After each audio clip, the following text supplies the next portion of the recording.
Ons slaan ons oë op na die berge. Waar sal ons hulp vandaan kom? Ons hulp is van die Here wat hemel en aarde gemaak het, wat trou bly tot in ewigheid en wat nooit sal laat vaar die werke van sy hande nie. Daarom, geliefdes, genade vir julle en vrede van God ons Vader en die Here Jesus Christus deur die werk van die Heilige Gees. Amen. Ons lof psalm vanoggend, broers en susters, is Psalm 66 vers 1 en 7. Psalm 66 vers 1 en 7. Kom ons sing dit tot lof van die Here, waar ons in sang verenig.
Psalm 19, verse 4 en 6. Psalm 19, vers 4 en 6. Ek is die Here jou God. wat jou uit Egipte land, uit die slawehuis uitgelei het. Jy mag geen ander gode voor my aangesig hê nie. Jy mag vir jou geen gesnede beeld of enige gelykenis maak van wat bo in die hemel is, of van wat onder op die aarde is, of van wat in die waters onder die aarde is nie. Jy mag jou voor hulle nie meer buig en hulle nie dien nie. Want ek, die Here, jou God, is 'n jaloerse God, wat die misdaad van die vaders besoek aan die kinders, aan die derde en aan die vierde geslag van die wat my haat. En ek bewys barmhartigheid aan duisende van die wat my liefhet en my gebooie onderhou. Jy mag die naam van die Here jou God nie uitelik gebruik nie, want die Here sal die een wat sy naam uitelik gebruik, nie ongestraf laat bly nie. Gedenk die Sabbatdag dat jy dit heilig. 6 dae moet jy arbei en al jou werk doen, maar die 7de dag is die Sabbat van die Here jou God. Dan mag jy geen werk doen nie. Jy of jou seun of jou dogter, of jou diensknegt of jou diensmaagd, of jou vee of jou vreemdeling wat in jou poorte is nie. Want in 6 dae het die Here die hemel en die aarde gemaak, die see en alles wat daar is, en op die 7de dag het hy gerus. Daarom het die Here die Sabbatdag geseën en dit geheilig. Eer jou vader en jou moeder, dat jou dae verleng mag word in die land wat die Here jou God aan jou gee. Jy mag nie doodslaan nie, jy mag nie egbreek nie, jy mag nie steel nie, jy mag geen valse getuienis teen jou naaste spreek nie, jy mag nie jou naaste se huis begeer nie, jy mag nie jou naaste se vrou begeer nie, of sy diensknegt, of sy diensmaagd, of sy kos, of sy esel, of iets wat van jou naaste is nie.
Ons Vader, wat woon in die hemel.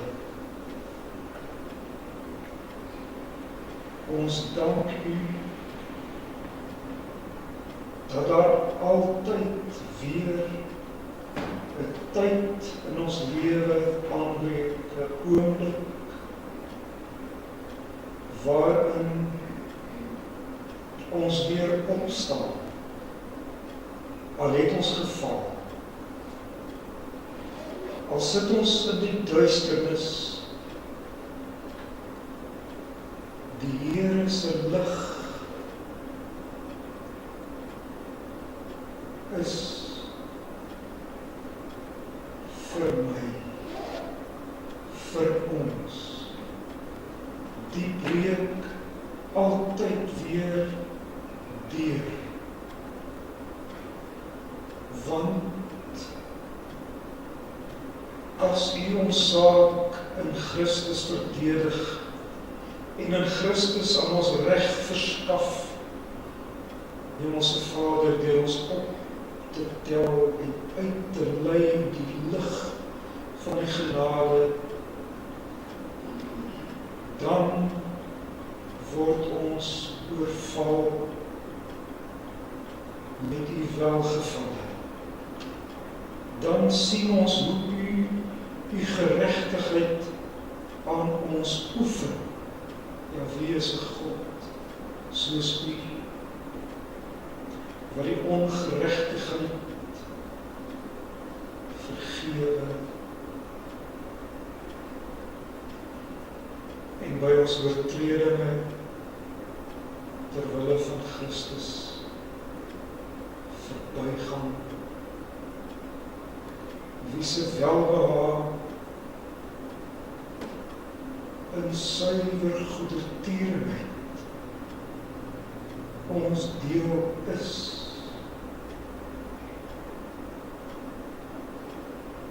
Selfs wanneer U sorg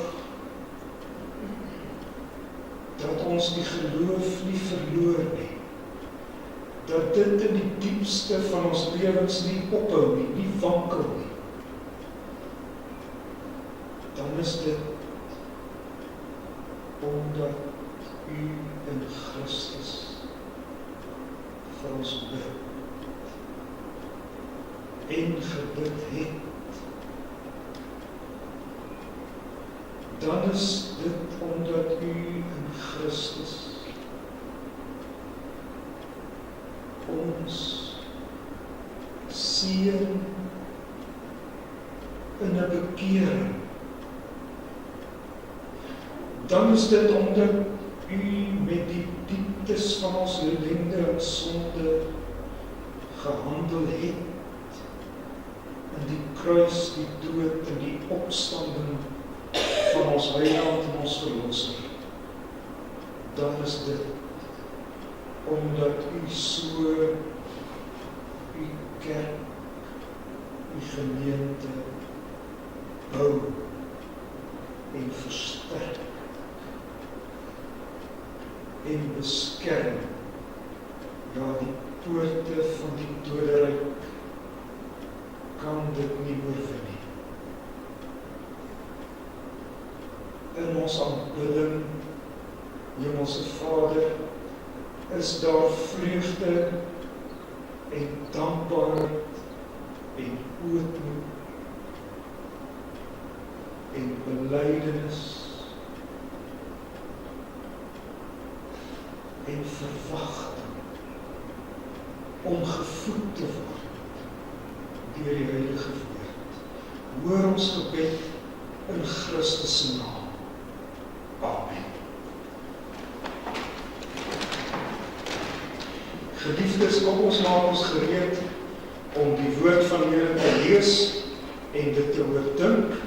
Vanoggend kom dit uit Lukas 22, maar kom ons sing eers 2 verse uit Psalm 25. Verse 2 en 4. Leer my, Heer, U regte weer, wys die regte pad my aan, maak my hart daartoe geneem om met lus daarop te gaan. Verse 2 en 4, Psalm 25.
Lukas hoofstuk 22 vers 31. En die Here sê, Simon, Simon, kyk, die Satan het vurig begeer om julle soos koring te sif, maar ek het vir jou gebid, dat jou geloof nie ophou nie.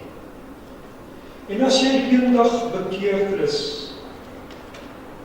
moet jy jou broeders versterk. En hy het vir ons sê, Here, ek is gereed om saam met u selfs in die gevangenis en in die dood te gaan. Maar hy antwoord, ek sê vir jou, Petrus, die haan sal vannag nie kraai voordat jy 3 maal glo het dat jy my ken nie. Hier eindig ons skriflesing. Broers en susters,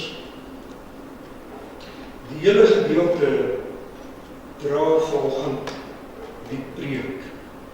As u desnieteenstaande wel met die vinger 'n paar woorde wil volg, dan lê hulle saamgebundel in vers 32. Maar ek het vir jou gebid dat jou geloof nie ophou nie, dat as jy eendag bekeerd is, jy jou broeders moet versterk. Gebid, geloof, bekeerd, versterk. Dink ek afgestaan. Gelukkig op die punt. Moet ek, dankie, daar, nou kan ons rustig weer begin. Hierdie geliefdes is 'n aangrypende gesprek tussen die instelling van die nagmaal en die kruisiging van ons Here Jesus Christus. Hierdie gesprek tussen Simon Petrus en Jesus Christus is egter, nou moet jy styf daarin vashou, meer grondleggend vir ons gemeente, vir julle as lidmate en vir my as die predikant.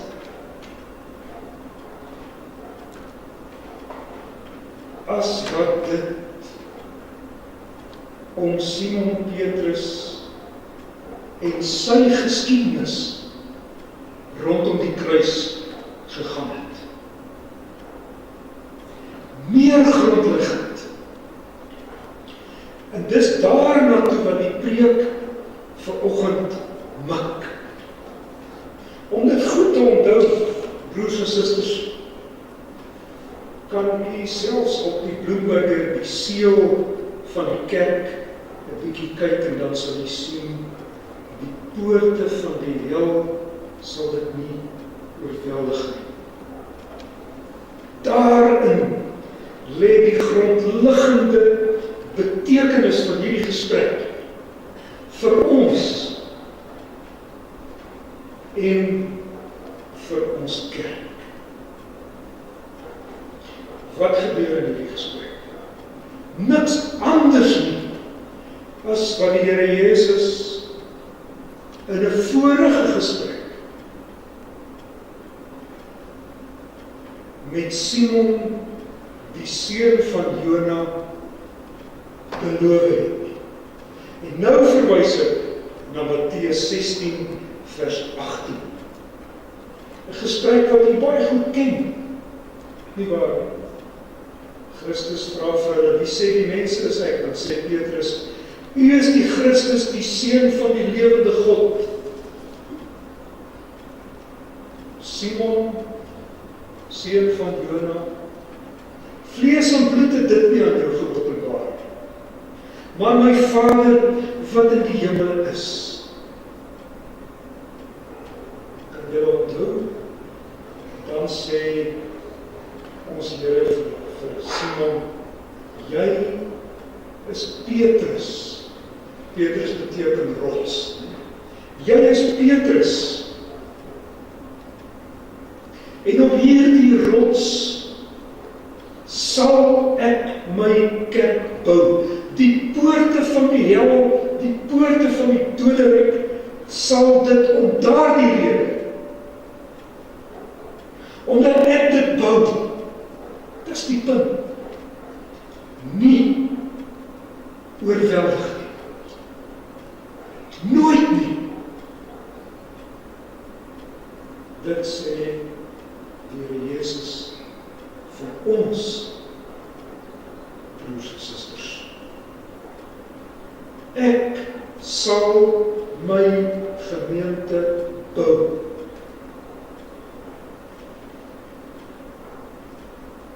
Nie Simon Petrus nie. Ons Here Jesus laat dit nie toe nie. Hy sê nie daar vir Simon, seun van Jona, jy moet die gemeente bou nie. Hy sê, ek sal my kerk bou. Ja, ons weet, toe die Here Jesus vir Petrus en die discipels sê, ek moet baie ly, ek moet sterf, ek gaan gekruisig word. Toe vat Petrus om een kant toe sê, ek sal dit oor my dooie liggaam nie toelaat nie. Want sy sinne was verblind deur die Satan, sodat die verligting van die evangelie daar nie op Petrus geskyn het nie. As ek 2 Korintiërs 4 vers 4 kan aanhaal.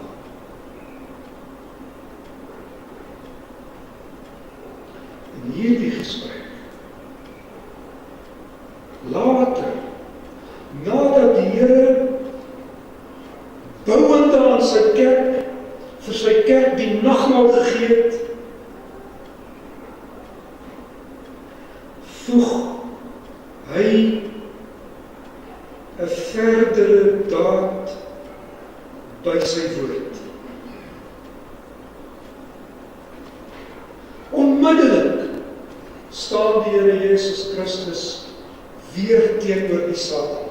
Kyk, sê hy vir Simon, kyk, maak oop jou oë, die Satan het vurig begeer om julle te sif,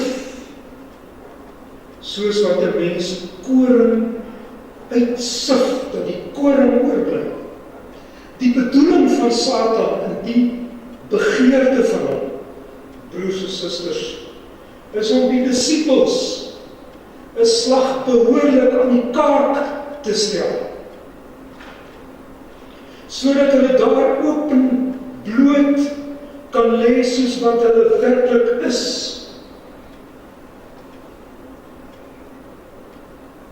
Sodat hulle slegte dade aan die lig kan kom. Die Satan wil 'n verleentheid skep. Simon, die Satan weet wat het Simon Petrus met die eerste gesprek gaan aanvang. Hy stoot Christus van die kruis af weg.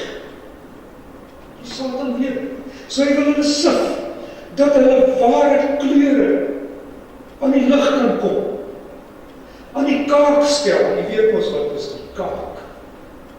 So in die middeleeue was dit 'n houtstallasie, waarop mense wat aan misdade skuldig was, op die dorpsplein uitgestal is. Hier kan jy die ellendiges, die misdadigers sien na hulle ware menswees.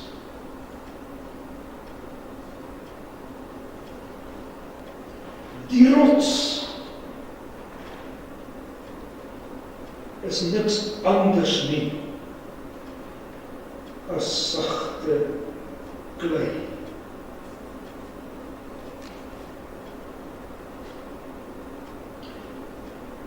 Daarmee kan jy die kerk nie bou nie. Dis wat die Satan begeer, ja sterker, vurig begeer om te doen. Kyk, sê Christus, geliefdes, wat gebeur dan? Dan bou Christus sy kerk op sy manier. Hoe doen hy dit? Simon, ek het vir jou gebid. Dit is hoe ons Here Jesus sy kerk bou. Ek het vir jou gebid. Dit geld vir elkeen van ons. Selfs as jy nie meer kan bid nie, of op 'n plek in jou lewe kom, dat gebed jou in die hand val, dan sê die Here Jesus, ek het vir jou gebid. Kyk, sy gebed rus op sy alwetendheid. Hy weet wie Petrus is. Ten spyte daarvan dat Petrus ook weer hier vir ons gaan sê, kyk, ek is gereed om saam met u te sterf. Aan die kruis staan. Geweldige woord om te sê as Christus die enigste verlosser en middelaar is. Nou wil hy sommer saam. God dank, dit is nie toegelaat nie, want dan het ons nie geweet wie is die saligmaker nie. Peter, Simon, ek het vir jou gebid. Natuurlik weet Christus, Simon dra 'n swaard. En as hy daar in die tuin van Getsemane nie 1 uur kon waak of bid nie, Christus het vir hom gebid. Dan gaan hy daar swaard uitpluk en Malchus na die kop slaan en hom oortref. Simon, ek het vir jou gebid. Ja, Christus weet wie Simon is. Hy weet van die binnehof, die binnekring. Christus weet van die haan wat gaan kraai. En hy weet van daardie omvattende verloning wat op die kom is. Ek het vir jou gebid. So, broers en susters, bou die Here Jesus sy kerk. Hy sou sy oë draai en Petrus in die oë kyk. Dan gaan die rots na buite om bitterlik te huil. Ek het vir jou gebid. Ja, ook later in sy lewe. As julle nou Galasiërs 2 weer lees, daar by vers 25, dan is hy 'n pilaar in die gemeente, hy is 'n apostel.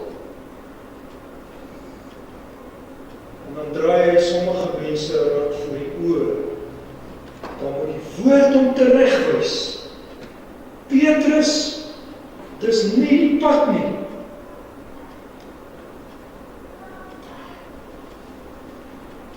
Sy lewe word gedra deur die gebed van Christus.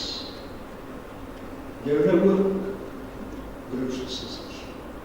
Joune ook. Ons sien Christus se gebed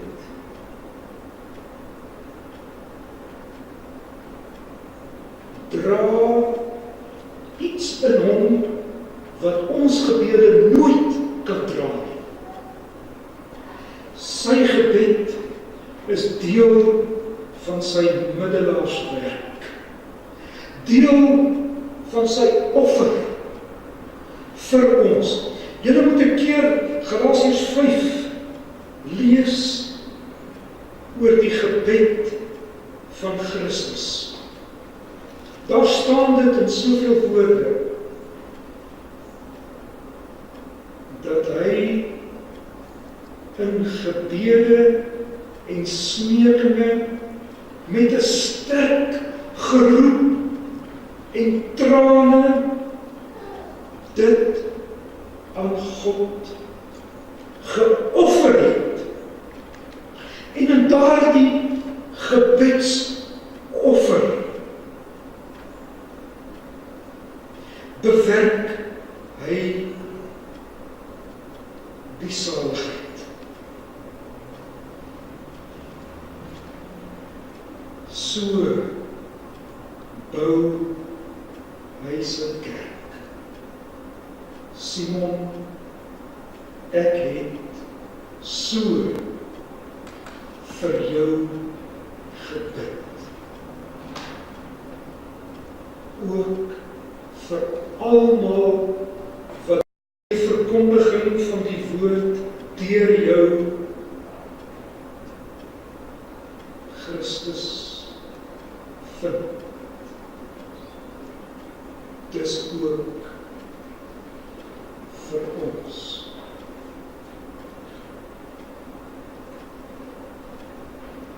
Gebede, smeekinge, geroep, met trane, geoffer, 3 maal aan die kruis, bid hy. Meer nog, broers en susters, hier staan dit, ek het vir jou gebid, dat jou geloof nie ophou nie. Dat jou geloof nie verlore gaan nie. Dat dit nie wankel nie. Dat dit jou nie uit die hand val nie.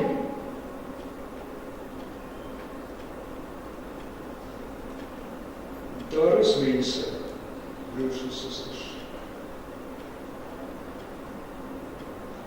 wat vanweë die lewe of ervarings of gebeure op 'n punt kan kom dat hulle sê, ek het die geloof verloor.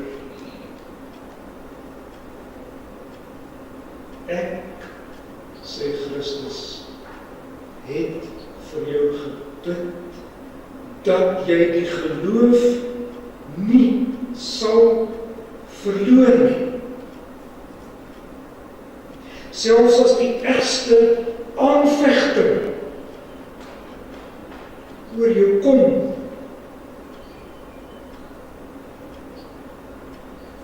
dan lê die geloof nog in jou lewe, gedra, versorg deur hom wat vir jou bid. So bou hy ons kerk.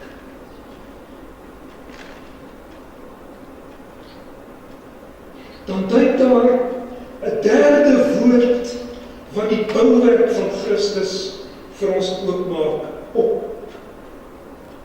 As jy bekeerd is, die werk wat Christus begin in sy gebed vir jou, in die behou van die geloof, loop uit op 'n omkeer, op 'n bekering, op 'n toekeer, op 'n omhelsing van dit wat hy doen.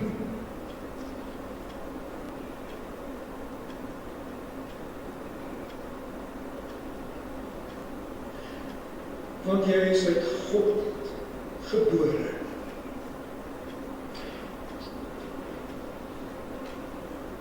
Wat hy hier bedoel, broers en susters, het Petrus later met die uitstorting van die Heilige Gees op Pinksterdag,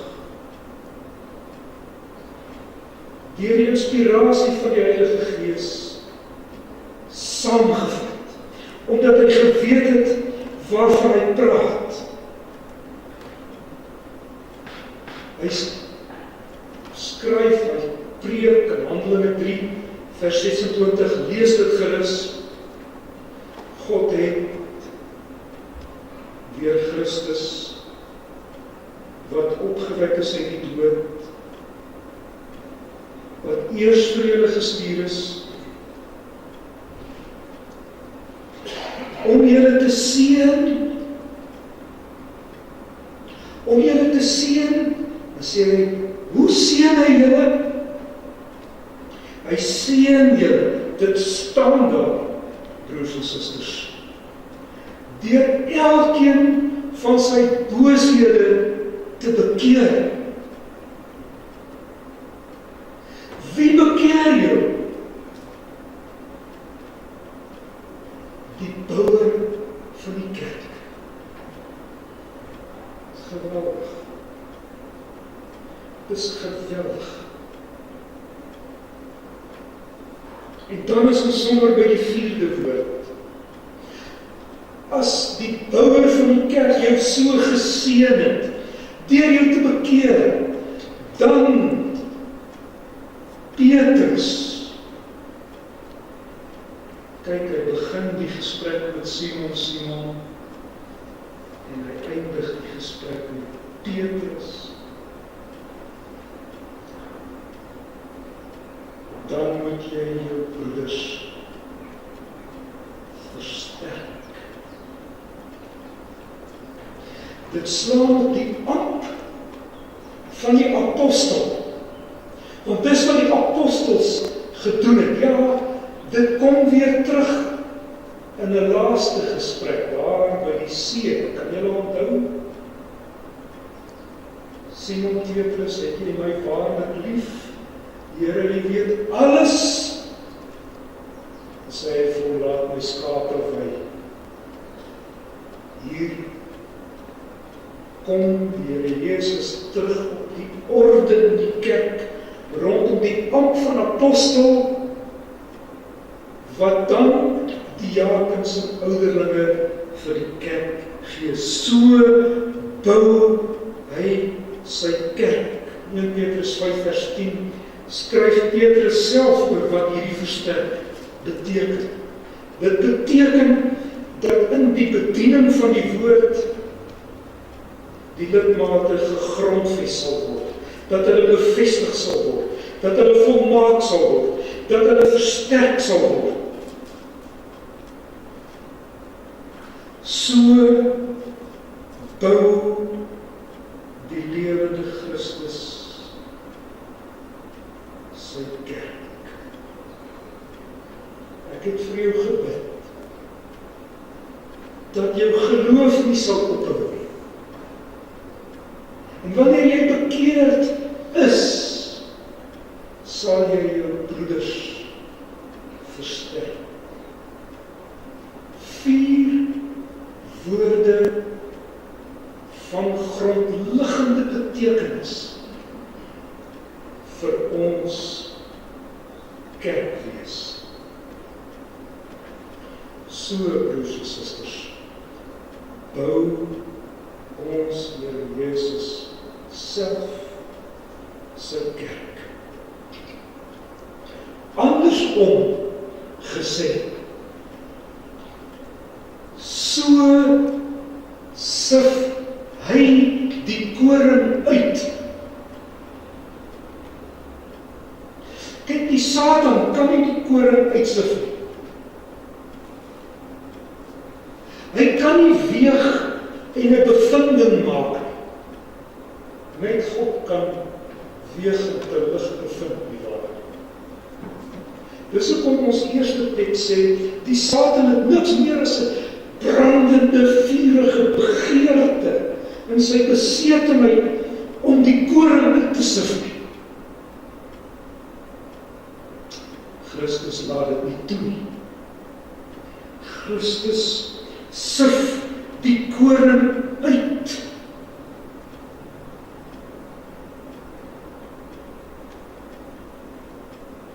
En die 4 woordjies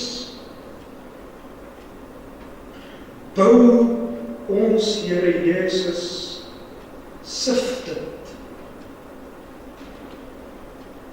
Die skop is in sy hand. Hy maak die dorsvloer deur en deur skoon. Al die koring kom by mekaar, die kaf brand.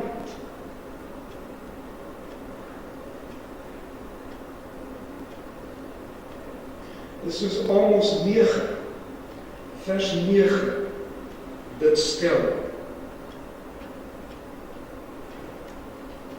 Die kerk, die volk van die Here sal geskit word, soos wat jy 'n sif skit. En dan breek die evangelie deur. Geen korrel sal op die grond val nie. Nie Petrus nie,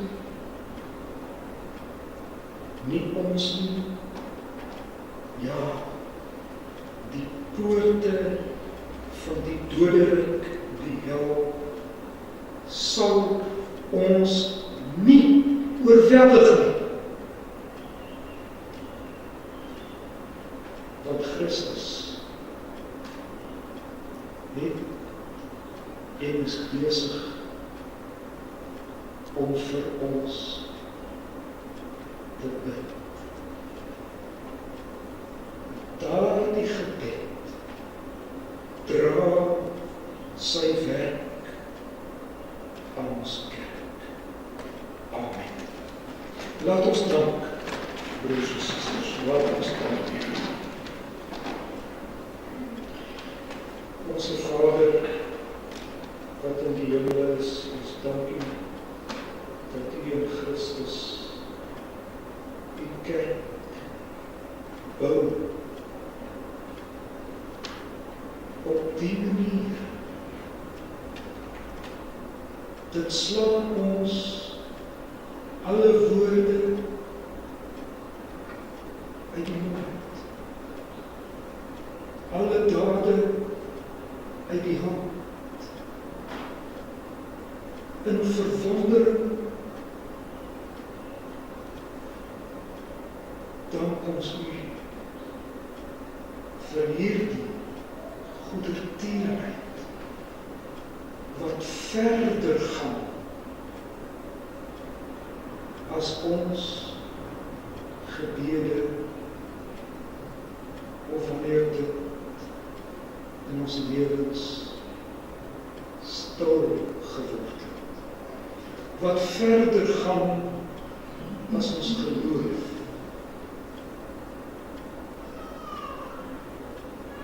Wat verder gaan as die bekering wat U aan ons skenk. Wat verder gaan as die dienswerk van ouderlinge en die heerlikheid, ja. Dit kom tot rus in U, met ons liefheid.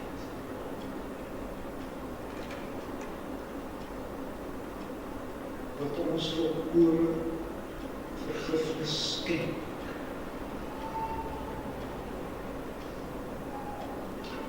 Ons het U eiendom geword het. Ons dank U in Christus daarvoor. Amen. Geliefdes, ons dien nou die Here met ons liefdesgawes. Ons slotpsalm is Psalm 118. Ek sal dit vir ons weer aankondig.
U sien, broers en susters, die werk van goddelike alvermoë aan ons is van God self geskied.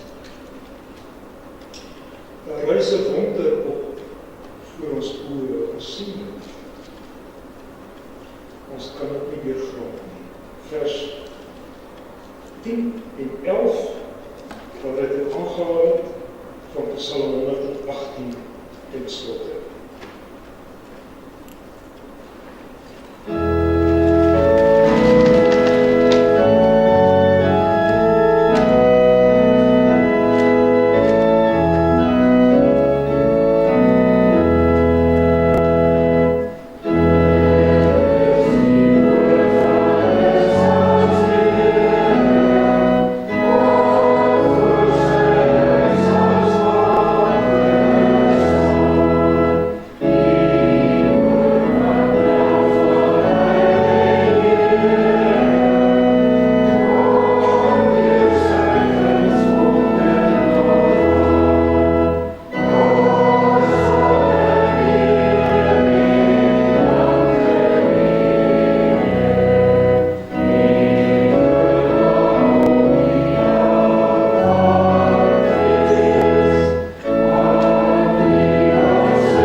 ontvang nou die seën van die Here, gaan julle in vrede.